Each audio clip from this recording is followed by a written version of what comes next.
Go again. I got about 3 miles, about 3 miles to go. Now probably like 2.5. I got about 2.5 miles to go. Yeah, my daughter called me this morning, telling me about the situation in Maryland. She's married,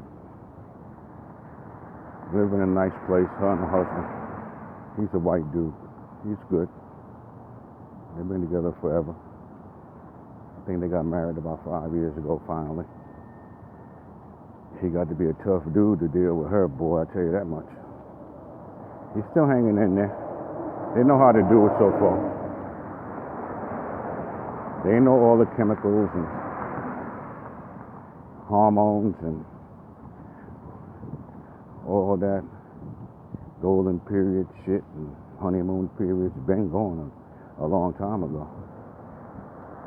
But they were basically prepared for it. I kind of taught them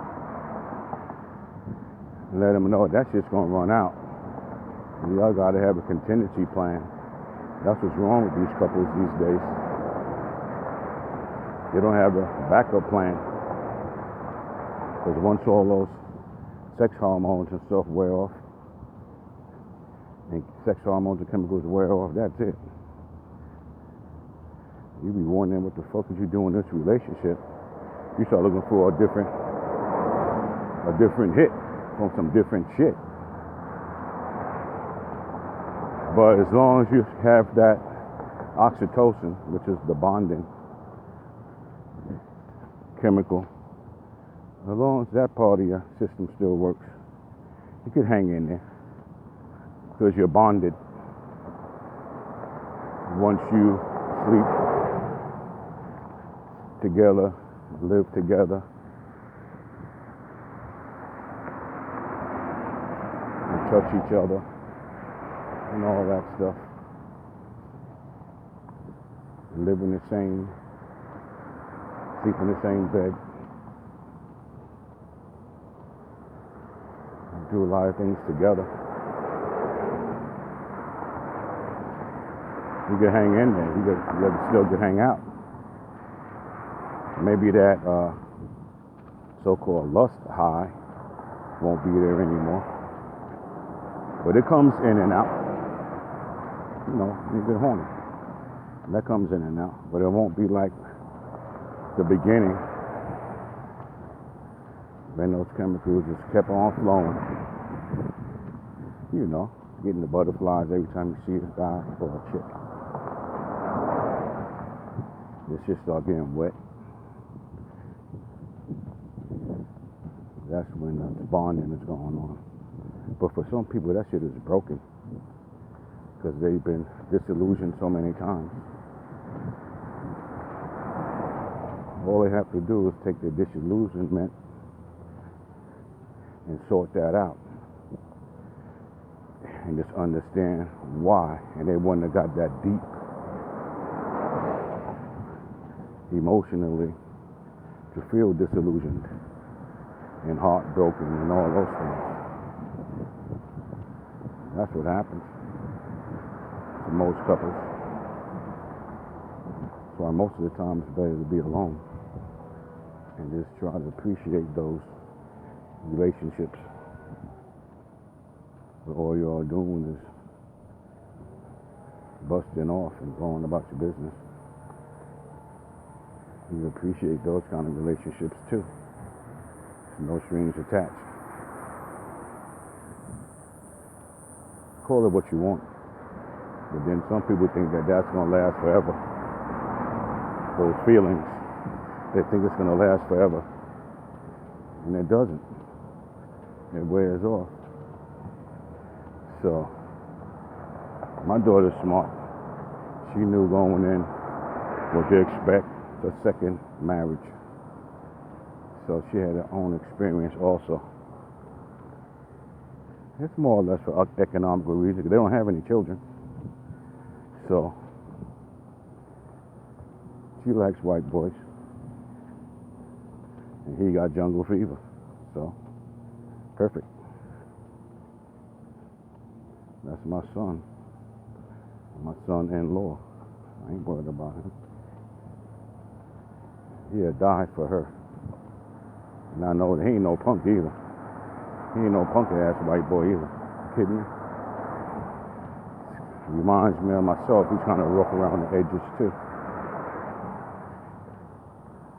But he still's a sweetheart.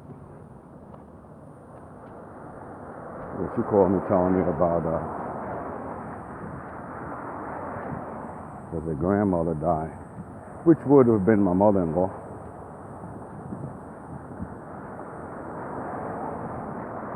She passed some years back. She left her house to her no-good son. She had 2 sons. One died. He didn't die too long ago either. That guy, I think he's Bob Marley. He done fucked the house up and everything. But the house is up for sale, and they got to get everybody to sign off. It's in probate. And she called me telling me all about it. Because she never really sits around, and she's always about doing something. So she ain't the type really to sit around and run out of shit to talk about and just killing time and all that. You talk about real shit. She knows me already. I can talk about real shit. I don't like just to sit around and just talk about nothing. It's like with a chick. I don't sit around and talk about nothing. Talk about the future. It's like, what you gonna do tomorrow? What you trying to do with your life? You know, like, what's your plans? You know, let's do something. Let's go on a trip. You know, let's get down on something. You know, something I look forward to. If I'm talking to a chick and I can't get there with her, fuck her. Or if a bitch start asking for shit, fuck that hoe. I know she's an extractor. I don't give 2 shits about no feminists. I don't give 2 shits about no male chauvinistic males. And I don't give a fuck about none of that. I treat people accordingly. If I feel like spending some money on a hoe, I'm gonna do it. And if I don't, I won't. That shit's all up to me. Doesn't really matter. It really doesn't matter to me. If you could get along or go on about your business. I ain't got no time for none of this shit, bullshit. Keep it 100, we be all right. That's why I say it's better off to be alone. You don't have to answer to anybody. Ain't nobody got to quiz you when you go out or go AWOL or don't answer your phone or answer messages or emails and all that shit. If it's not about business or the future, even though, like I always say, the future is a fantasy, but if it's not about the future or something that has to do with some positivity, not no bullshit talk, not no bullshit slick con artist bullshit. I'm talking about that. I'm a New York City nigga. I'll pick your fucking brain in a fucking second, and you just might get slapped. But I'm kind of like older now, so I ain't into all that. Nigga try to play me stupid and punch him in his fucking face. Or a chick try to play me for a fool. Next thing you know, the whole crew will be running up in that hole trying to be slick. Fucking bitch, don't do it one at a time, bitch. You's a hoe. Don't try to get money one at a time. You might as well just get ganged up on and get all this, whatever you got coming. Stink, bitch. Some girls are right with it. That's like back in the day. Some girls are straight up with it, and some girls are trying to be slick. trying to pluck one crew guy at a time. No, we all just get together and do our fucking thing. That's it.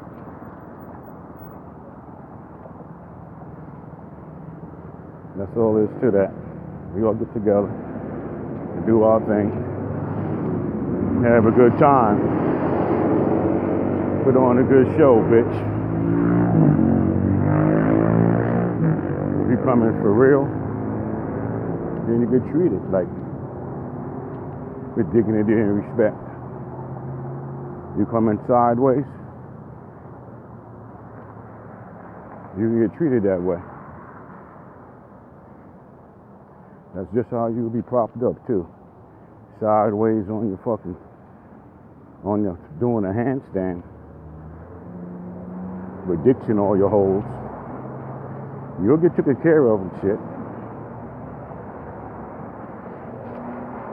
But you got all that coming, because that's what you deserve for trying to be slick. That's just how it goes. I'm glad my baby's married.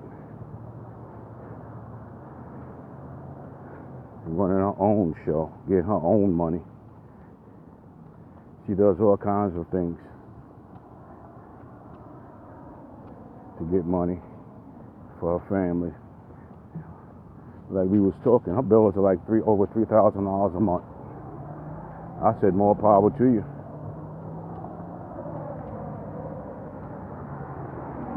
As long as you can pay them, you good. You wanna have that standard of living, you know, you got a husband to fall back on too. So I'm quite sure those bills are split. It's about right, because that's about half of my shit too. 3,000, maybe about 500, 1,500. Probably for my bills. Actually, it's really more than that because of my business.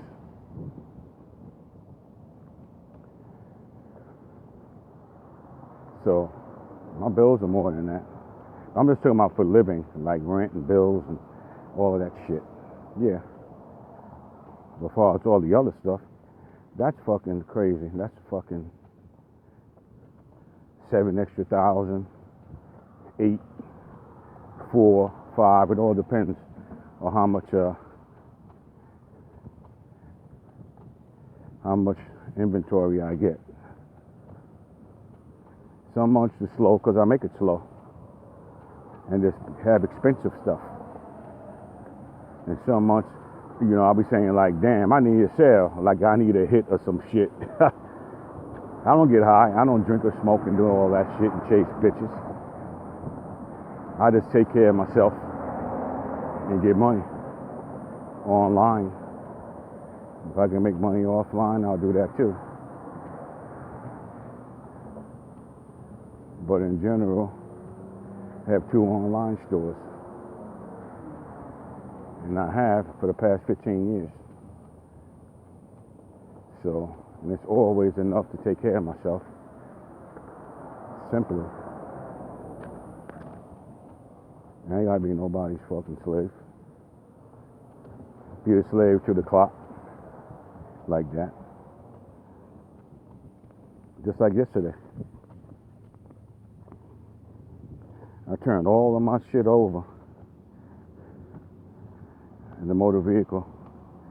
Got my title swapped out. They pretty smooth out here. So they got third-party people that will help you out. Third-party DMVs. I've had a CDL license, Class A, since 2001. And out here, and with restricted endorsements, you know. But out here, you just can't swap that over like that. They put your ass through the ringer.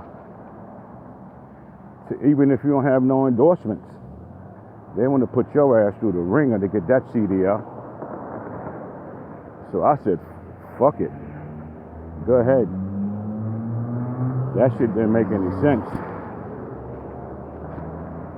They talking about, or like in New York, you don't need no, if you don't get your doctor's papers and shit like that, and show your examinations and stuff like that, they just give you a license with no endorsements or restricted endorsements. Out here, they saying that if you got a felony, you got a or criminal history, you got to give that up to them. And they got some kind of CDL national database and all this crazy shit. And saying if you lie on an application, that you can get your driving rights like totally fucking revoked. Excuse me. You get it fucking revoked. And so it's a bunch of bullshit you gotta like look up. And then they got like their own little CDL building department. It's not like the regular motor vehicle. Like in New York, you go inside the regular motor vehicle, they got everything in there. All the classifications and take all the tests and everything that's in the pictures, eye tests or everything. Endorsements for your CDL, whatever, everything's there. Out here, they gotta make an appointment. Then they want to send you to a doctor. Now I'm like, I'm not driving no fucking truck. I ain't driving no fucking truck or none of that shit. I ain't driving any of that shit anyway. I really haven't since the job. You know, I needed it to drive heavy equipment on a job like snow plows and dump trucks and heavy equipment. You know, bulldozers and all that stuff. I never drove like cross country carrying anything and all that shit. And if I'm not mistaken, I had restrictions on that. I was only able really to use that on the job. I was only able to use that on the job.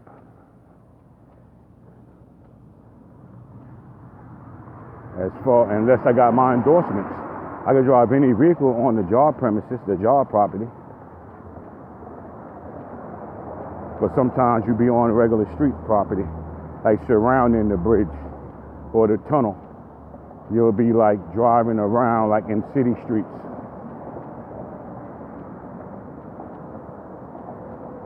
But yeah, I never try to get no job or try to make any money with that license, but I paid for it and carried it. That didn't make any difference. I paid for it and carried it. Because like the expiration is like 10 years, every 10 years. So I said, I'll do it for that. Now my 10 years be up in October. Yeah, my 10 years will be up. So you take that back 10 years. Got it in like 2001. Then that's 10 years to 11. And I was going towards 2020. So now it's all different now.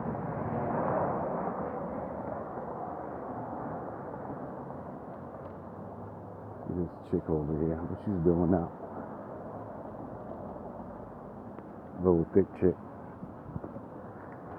I usually be walking on that side by now because it's a lot of sunshine over here. But I ain't want to try to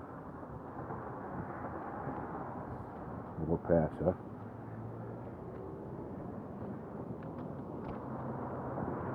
Stranger things has happened in my walks. I got a few walking stories too, and running stories and all that shit. Yeah, so Yes, I ain't getting no what you call it. I don't need no CDL. Plus, my shit's ready to expire the 1st of October, and it's the end of August now. So I said I'm not gonna get caught with my pants down. So I said I'll just take a regular license. I'm not gonna go through all of that, paying for a doctor and doing all that crazy shit. Then they're gonna run all kind of medical checks and criminal history and all kind of crazy shit. Be sitting around waiting. I'm not doing that. I ain't paying all that money for that, and then don't even use it for anything. What, just to say I have it? The only reason I kept it was for convenience.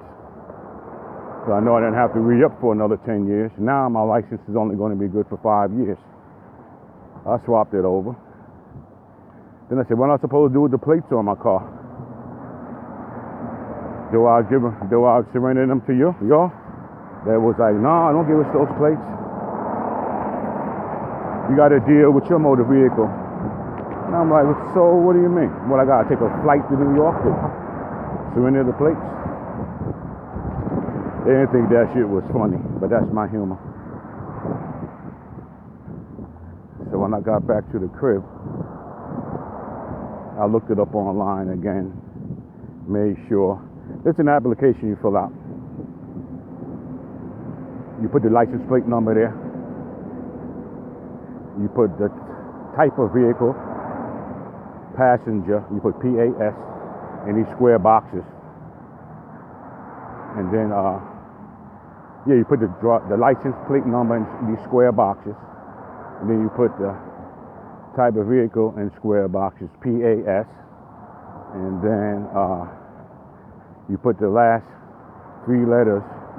first 3 letters of your last name in these 3 boxes. And then if you have a new address, there's a space for you to write that down. Because if you don't, they're going to send a refund to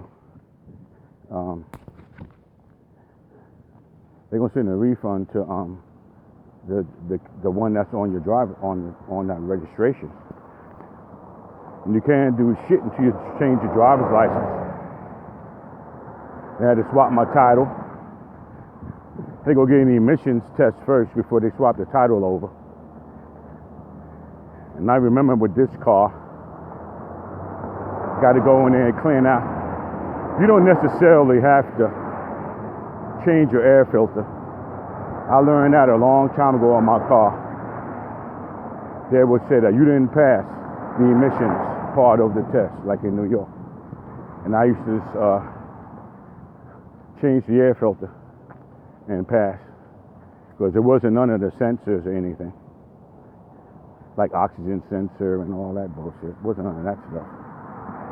You know, the O2 sensor. It wasn't none of that. Never happened. And then I use common sense. I just keep the air filter clean. Just every so often take it out, put it up to the sunlight. If the sun doesn't shine through, you're not going to pass. I mean, there's too much dirt in there. The machine is going to tell on you. Then they're going to say failed. And then they're going to start telling you all of this off the wall, crazy, out of this world shit, and try to get you to go to one of their recommend you to one of their mechanics or companies or whatever. Take your fucking money. I was outside of the motor vehicle. I just took out my air filter, looked at it. There was a bunch of flowers and buds and all kind of shit in there. I just tapped that shit on the curb and just start plucking all that shit out with my fingers. Banged that shit like a tambourine. So all that dust and shit was out of there. Put it up to the light again. Perfect. Put it back in.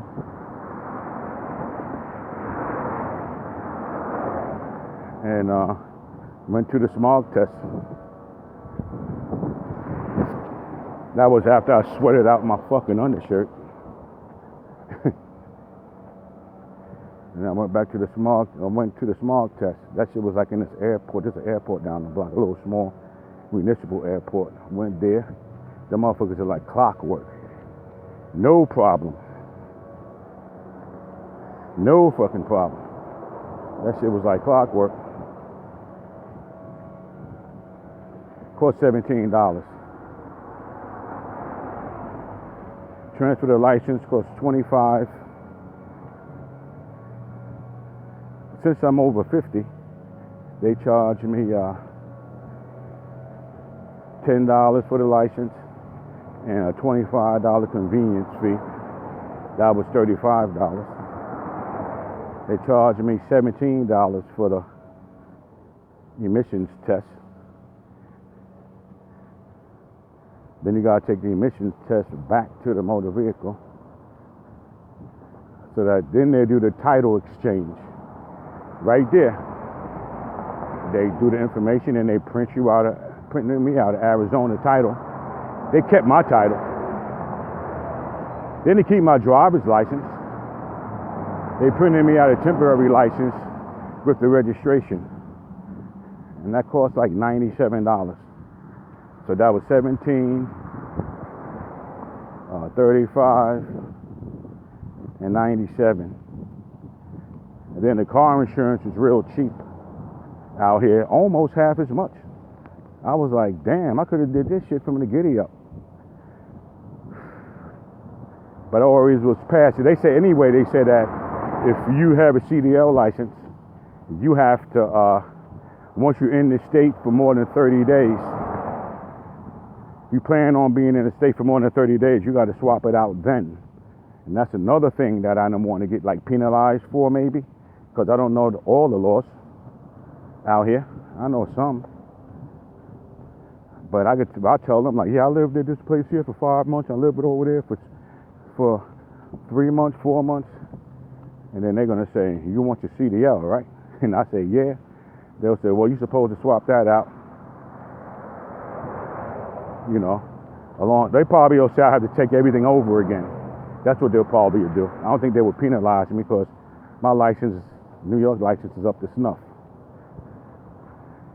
You know, it's clean.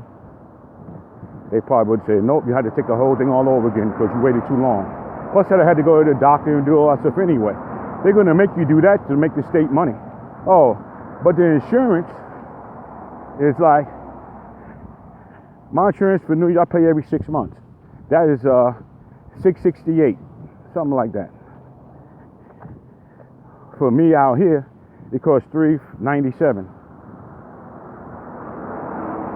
And tell me that's not a difference. And then they're gonna send me this little, like they did in New York. They send me this little gadget you stick inside your OBD thing, you know, where they stick the computer plug in. You stick it in there and you leave it in there for 6 months. And they can tell how you drive. They go by how fast you take off and how sudden you brake. You know? I'm good on brakes. I take off kind of fast. But they got cameras everywhere out here though. So you're gonna have that little bit of big brother watching over you kind of like feeling, you know, like you're on camera. So what I did was I put it in my car in New York. That wasn't a problem. And they give you like from 10 to 30% off your insurance, off your current insurance. So if my shit is $397 now, that means I could get up to 10% taken off. I could get 10% taken off. If it's $397 now, I can get 10% taken off. Which would be close to 30%. They said 10 to 30%. So even if it was just 10%, that's like $39 or $40. They round it off probably to 40. So that 97 would be 40 off. That would be like 57. See? And if I get 20% off, it'll be twice that much off. That'd be 40, it'll be 80. And 30 will be another 40 off. So I could get my insurance close or under $200 if I do it right. If I do it right, I get it close to I could get it close to under close to 200. I'll take that back, close to 300 or in the 2 something. That all depends. That's all depends on how I drive. Your insurance is not going to change from what the premium. Oh, I didn't even have to pay no deductible, none of that shit. As a matter of fact, since I just paid it to New York State, 7/21 or 7/20, I think it was, 2019, which goes back 1 month. They're gonna send me my money back, put it back on the bank, because I paid the $397 yesterday. So, because what they did, they canceled the policy, and then they made a new policy and a new number, a new license plate number, and a new driver's license number. All that's new. So that's good, because I already paid for 6 months. I think just before I came out here, Then and that's 6 months, and then I had to pay the insurance last month, which is like a month in. See? So I really didn't miss shit. And that's how you gotta do. People keep on chasing money. Try to figure out how you can save money. And when I was talking to that lady on the phone, she said it would take about 15 minutes. Shit, I said we was on the phone for like an hour and 15. Talking about all other kind of shit. I think they be doing those jobs from home. A lot of that, people don't realize that a lot of those kind of jobs that people have, they're not sitting in no office, in no cubicle or none of that shit. Or sitting in the storefront. They actually be sitting at home. And they got to be in ears reach of the phone and take the call and help out the customer. That's what they got to do. Yeah, that's what they have to do, and help the customer out. So that everybody don't have to be in a cubicle, but you'll be answering phones. You got to be at your phone or be alert by 9 o'clock or whatever time it's supposed to be. And that shit is 24 hours. Like credit card companies and all that, you know them shits ain't open no fucking 24 hours. In no office building. Let me get my run on right quick. There don't be in no damn office building. No 24 hours. The people be at home. You have that noise canceling shit where you can't hear nothing in the background. You gotta be somewhere with the door closed. You can't have kids and all that shit making noise.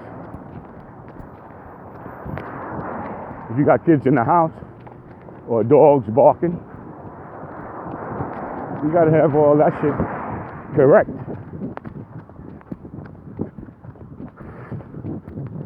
And some 24-hour stuff, companies, they be having support in other countries. They be having support in other countries. You might get an Indian on the phone. Or where it's work hours in that other country. You get that. And Yeah, I was telling her about how you can get your annual fee waived on your credit cards. Once you see that shit, and I'm telling this to all of y'all, you don't have to believe me. You don't have to believe anything I say.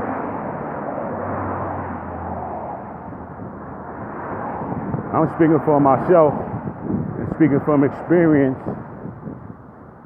that you can call your bank or your credit card, just like your bank. If you get an overdraft or whatever's going on with your bank and you get some kind of unexplained fees, you just tell them to take that shit off. Be nice about it. And say, get to the department that you want to talk to and say, this is a reference to transaction number 123456789. I'm calling in courtesy about that overdraft fee or late fee or annual fee, whatever the fuck it is. And I would really appreciate it if you didn't charge me. I have so much going on in my life that, like a late fee or something, it slipped my mind, or annual fee. Don't you know you being a good customer and paying your shit on time, or you still paying, you ain't behind on your payments. I pay off my credit cards at the end of the month, all of them, because I use my credit cards to run my business. So I can't be paying all outrageous fees and outrageous interest. That's like working against myself. I ain't making but so much money anyway. Why am I gonna give it back to them in motherfucking interest for? That should be stupid. Your ass should be grass. Once you spend thousands of dollars, you better pay that shit off. You better be looking for that shit the next 2 days and pay it off. Have that money and pay off that $2,000, $3,000. Pay that shit off as soon as it comes up. Get it out the way and go on with your life. Because you let them shit stack up on your cards and you forget, they'll hit you right in the head for that shit. You have you some $3,000, $2,000 out, and you go past the due date. You're not getting out of that one. So don't call them up saying, oh, I overlooked the, 20%, 25%, whatever the interest rate is on that $3,000. You're fucked. 28%, 25%, you're paying $250 for each thousand. Your ass is paying 3 times $250. Or whatever the fuck it is. It's $1,000, you're paying $250. You're paying $750 on 3,000. That would be like, to me, that's a heartbreak. That's like damn near half a month clear income going down the fucking drain. Something like that, close to it. More or less. That's just going right down the drain. Right down the drain. Especially if we got thousands of dollars out, you got to pay that off. Don't wait and say, well, I'm going to sell this, I'm going to sell that, then I'm going to pay them off. No, you don't do that. That may make you hustle harder, but you don't want to hustle hard. You don't want to work hard. You want to hardly work and get the same pay. Get the same amount in the end. So, you make sure you got thousands of dollars in the bank. And just don't go over what you're working with. You'll make it back as soon as this shit sells. That money coming right back. It's a lot of little small things. It's like nickel and dime. You nickel and dime, it's gonna come back in nickel and dimes.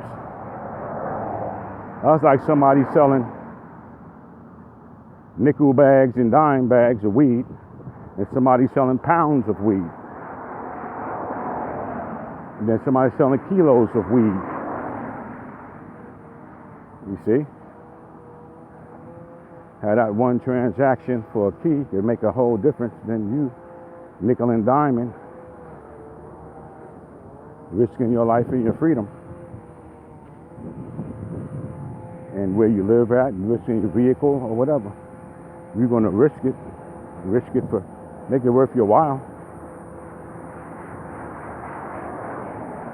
That's why judges be letting them guys go. The ones that you'll get less times robbing a bank than you would get if you knocked the old lady in the head for a pocketbook.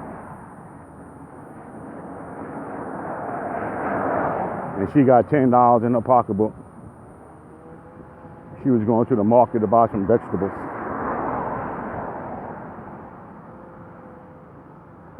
Now you're going to do more time. You'll get less time walking into a bank and hand them a note and walk out of there with some money. And when they catch you, they're going to send you to a better prison when they do catch your ass. You're going to be in a better prison, and you will be by yourself too. You have your own private room, good meals and all that. You can exercise and play ping pong and chess. Go to the law library. You go to your yard and run laps or walk. You do chin-ups and dips and all that. Lift weights. Watch TV.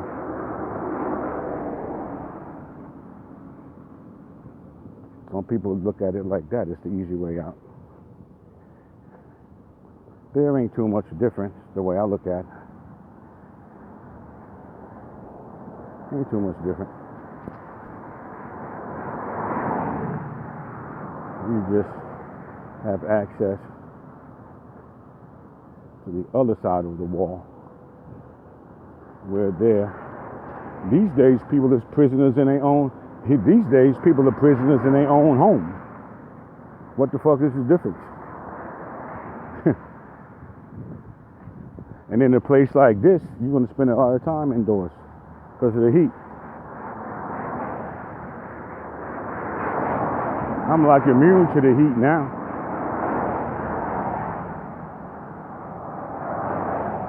Just like now, I'm like a half a mile away from home. And I already did 8 miles. And I got a half to go. You don't hear me complaining as usual, like last month, about how unbearable it is and how I feel like it's an uphill battle and so on and so forth. The sun is not as intense as in July. When I came here, it was in July. I came in June a couple of times. But I never came here in July. And I was saying to myself, I said, I ain't running or walking in July. I said, I'm gonna try to stay indoors as much as possible. But that was a lie. One day. I didn't run one day. Only one day I missed last month, the hottest month. And I thought psychologically that I wasn't gonna be in this fucking sun. Coming from New York City. But one day, I took one day off. In the hottest month. In one of the hottest states. In one of the hottest places in the fucking world, actually. Definitely one of the hottest places in the United States. All the islands is not this hot, because it's an island. You got water, you got a sea breeze and all that type of shit. That's where I want to be by. That's why I want to go to Florida. I can get that sea breeze, the ocean breeze. And that's like a nice cool breeze, even when it's hot and humid. Or even if you get in the water's not cool, the water's warm. You get in the water on the East Coast, that shit's cold. I mean, it's teeth chattering cold, where you're in the beach, but you got goose pimples all over your body. And it's very uncomfortable. That ain't fun. It's uncomfortable.